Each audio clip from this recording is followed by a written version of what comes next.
एकदा एक बड़ जंगल रे गोटिए भयंकर बाघ रहुथिला। सेही बाट देई जणे बारिक निज गांकु फेरुथिला। हठात बाघटी बारिक सामना को आसीगला एवं ताकू खाइबाकू चाहिला। बारिकटी प्रथमे डरीगला, किंतु से बहुत चतुर थिला।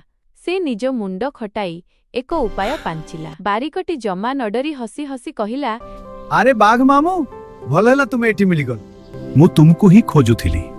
बाघटी आश्चर्य होई पचारिला, मते काहे की खोजुथिलु? बारिक कहिला, मु एही जंगलर राजांक पई 10टा बाघ धरिबाकू शपथ करिछि। एई देखो मो मुनी रे मु आगरु 2टी बाघ को बंदी करी रखिछि। विश्वास हेउनी त देख। बारिक निज मुणीरू एक बड़ आईना बाहर करी बाघ सामनारे रखिदेला।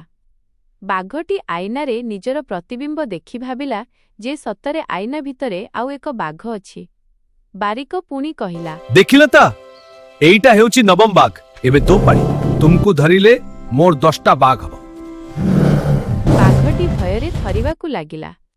से भाबिला एही बारिकटी निश्चय केही मंत्र शक्ति जानिथिबा लोक, जे बाघमानंकु आईना भितरे बंदी करी रखुछि। बाघटी निज जीवन बंचाइबा पई सेठारु जोररे दौड़ी पळाइला। बारिकटी निज चतुरता जोगु निश्चित मृत्यु मुखरु बंचिगला।